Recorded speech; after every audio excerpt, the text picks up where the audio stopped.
Très bien. Alors, Monsieur Michel Colomb, on pourrait commencer par une question en rapport avec votre connaissance et votre séjour au Venezuela.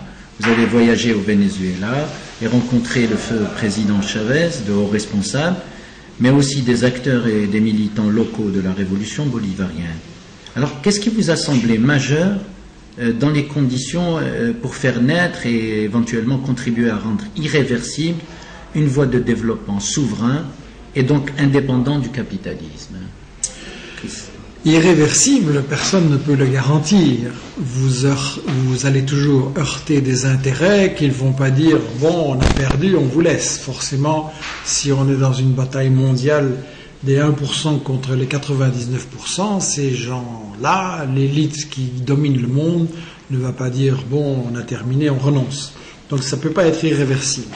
Ce qui m'a frappé au Venezuela, c'est que Chavez a présenté un programme et a mis en pratique, parce qu'évidemment tout le monde fait des promesses électorales et autres, mais lui il a mis en pratique un programme très simple autour de cette idée. L'argent du pétrole, la grande ressource naturelle du Venezuela, doit servir non plus à enrichir des multinationales et l'élite de Caracas qui déjà déborde de milliards, mais doit servir à résoudre les problèmes fondamentaux de la population du Venezuela, l'éducation, la santé, la faim, un travail, un avenir pour les jeunes. Et donc, avec son combat pour récupérer la propriété réelle et le contrôle de l'or noir, du pétrole vénézuélien, il a réussi en très peu de temps à récupérer des milliards de dollars qui ont été investis dans des programmes sociaux pour l'éducation, pour la santé, pour l'avenir des jeunes vénézuéliens. Et ça a complètement changé l'ambiance, c'est-à-dire que ça a donné confiance. Les gens du peuple se sont rendus compte qu'il y avait là un dirigeant qui travaillait pour eux, qui en plus les a appelés à prendre des initiatives, parce que l'histoire montre qu'un dirigeant tout seul ne peut rien.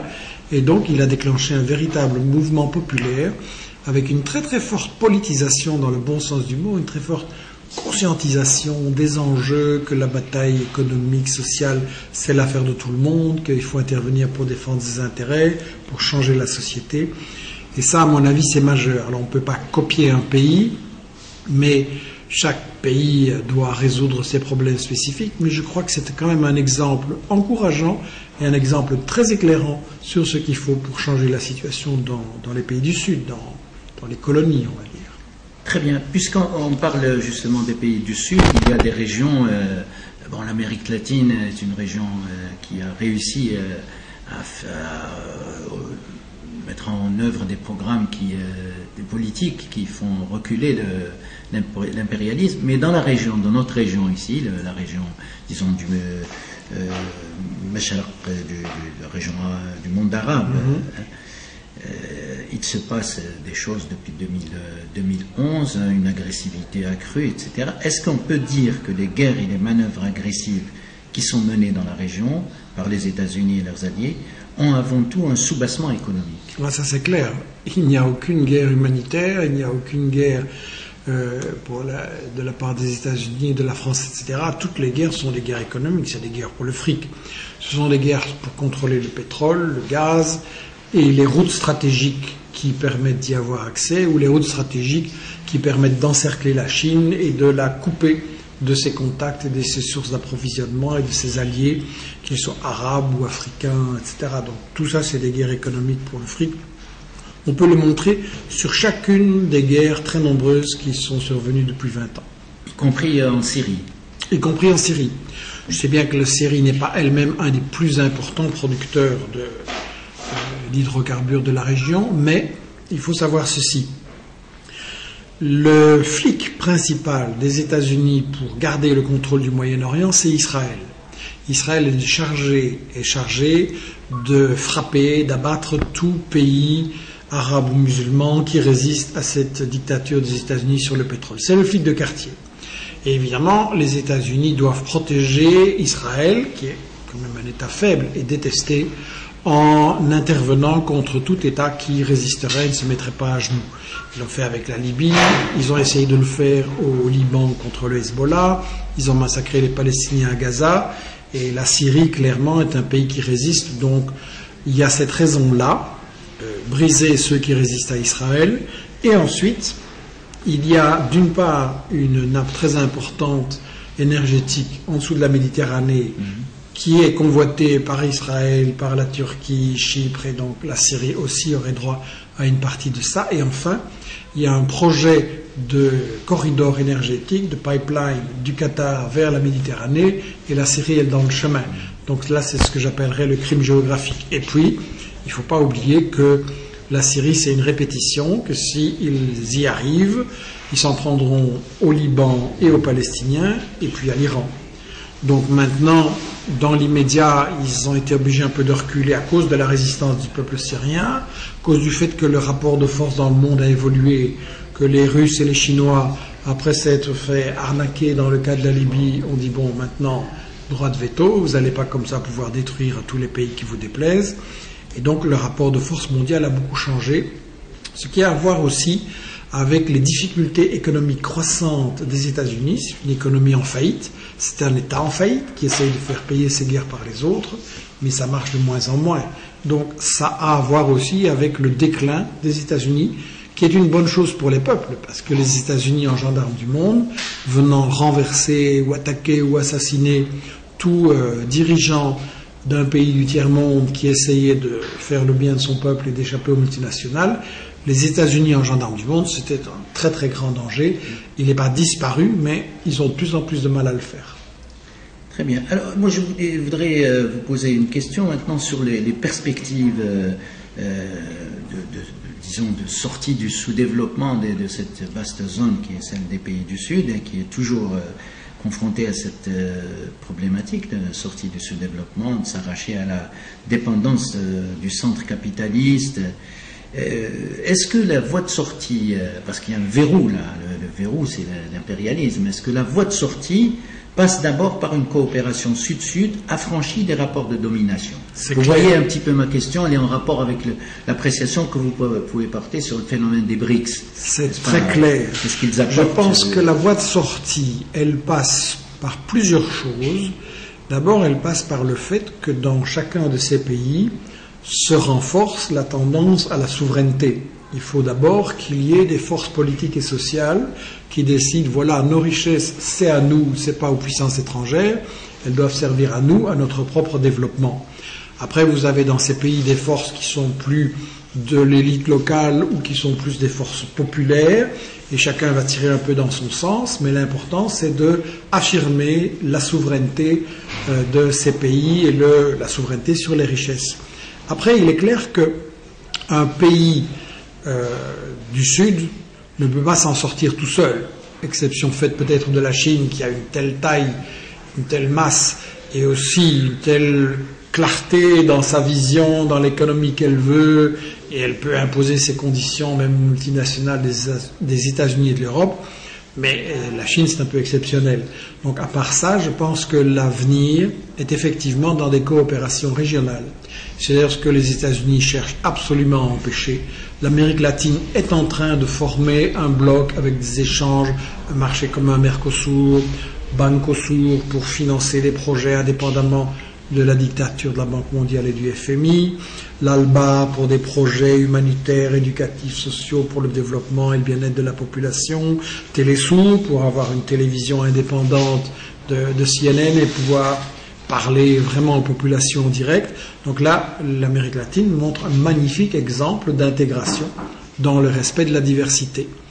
Je crois que vous avez un ensemble très différent qui se forme en Asie avec l'organisation de la coopération de Shanghai, qui est plus une alliance politique, Chine, Russie, quelques républiques, voilà, mais quand même qui a aussi comme perspective de former une sorte de marché commun, d'alliance économique, etc., pour avoir un espace de coopération économique entre ces pays qui échapperaient aux États-Unis. Et donc là, c'est évidemment des choses, comme je l'ai dit, qui font très peur aux États-Unis, qui craignent de perdre leur contrôle sur les zones clés de la planète.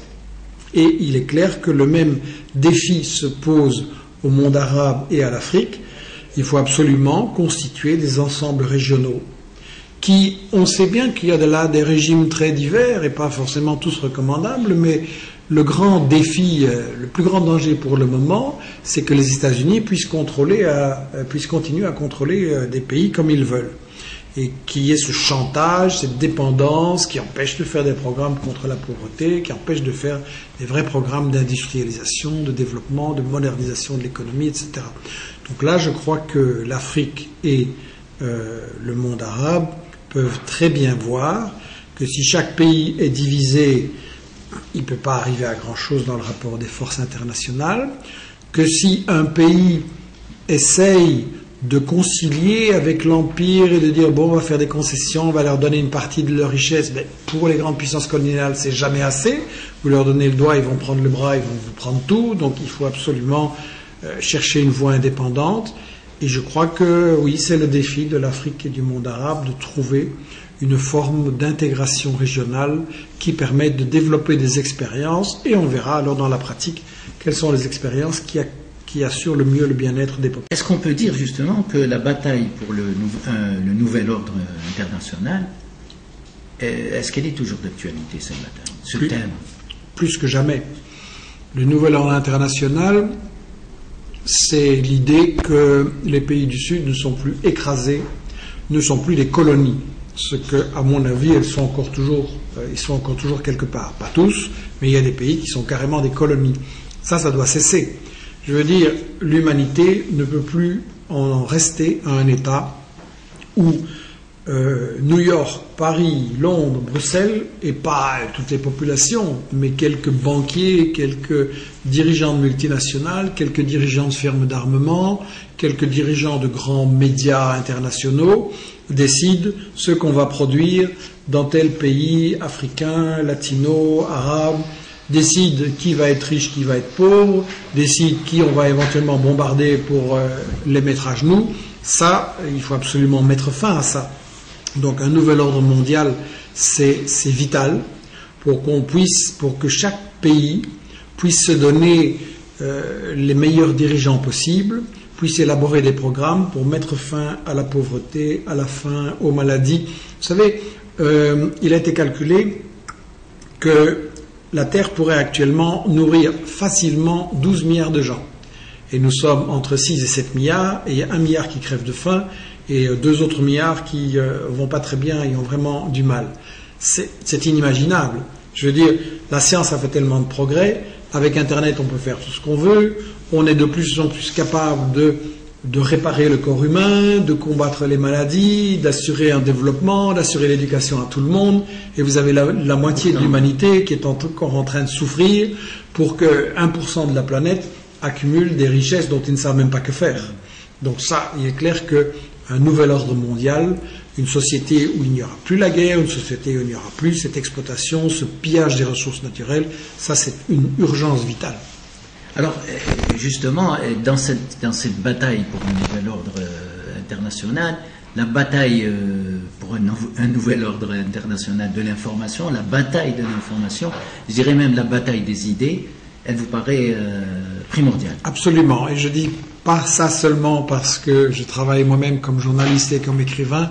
Je pense que ça concerne chaque travailleur, chaque citoyen, absolument partout. L'information, c'est la clé de tout. Il n'est pas possible de faire la guerre sans mentir aux populations, sans leur cacher la vérité, sans déformer les faits. Donc c'est notre responsabilité d'avoir une démarche active pour dépasser les médias mensonges qu'on nous sert et qui veulent nous endormir, pour aller chercher l'information là où elle est parce qu'elle existe, et pour établir des réseaux d'information qui vont utiliser Internet, le papier, la radio, les discussions entre gens aussi, ça c'est fondamental. Il faut discuter, il faut débattre, il faut vérifier l'info, il faut diffuser les choses qui sont cachées. Il faut, comme je le dis toujours, donner une voix aux sans-voix, donner une voix aux exclus des médias. Et oui, je pense que la bataille pour l'information, c'est vraiment une bataille. Il y a des intérêts dominants. Les milliardaires n'ont pas intérêt à ce que les gens d'en bas connaissent la vérité et sachent comment la société devrait changer, pourquoi elle va mal d'abord et comment elle devrait changer.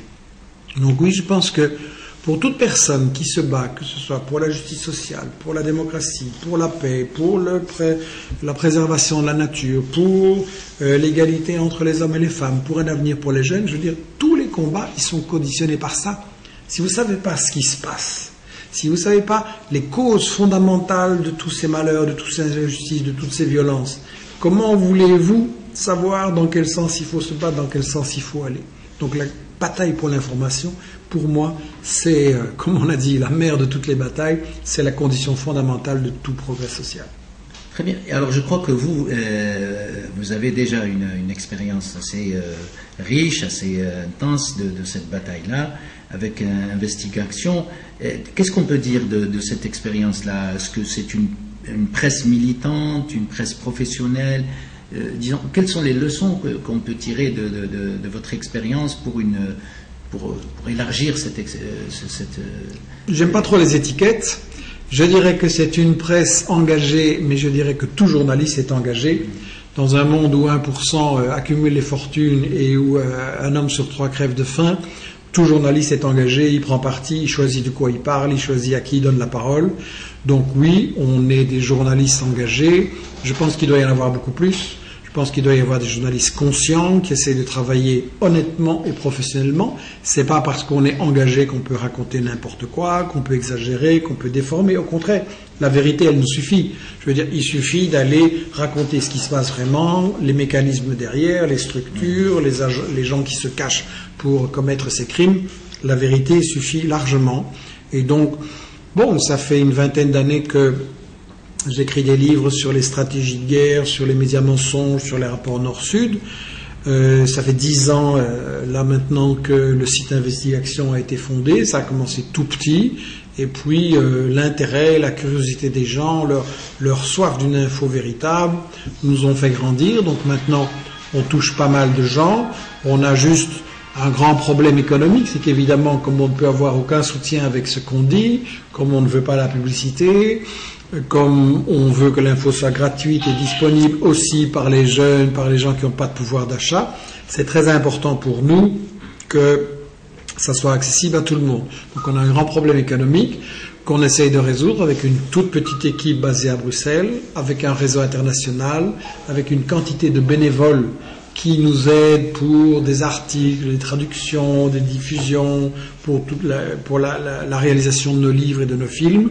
Mais je dois dire que c'est, et j'ai envie de conclure par là, je dois dire qu'on disait la bataille de l'information, c'est la mère de toutes les batailles, et je dois dire que ce qui me réconforte dans ce travail que je fais, évidemment il y a beaucoup de difficultés financières et autres, mais ce qui fait que je ne vais jamais douter et que je ne céderai cette place pour rien au monde, c'est que quand vous avez pu donner la parole aux gens qui sont exclus des médias et dont les souffrances sont délibérément cachées par les professionnels du mensonge, quand vous avez pu témoigner, quand vous avez pu expliquer les causes d'une situation injuste, les causes d'une guerre, et qu'à la suite de ça, vous avez des gens, et notamment des jeunes, qui disent « Ah, maintenant, je n'accepte plus ça, je vais faire quelque chose, et moi aussi je vais informer », mais à ce moment-là, vous avez le plus beau salaire du monde, et il n'y a pas besoin de chercher plus. Très bien. Michel Collomb, merci beaucoup. C'est avec plaisir.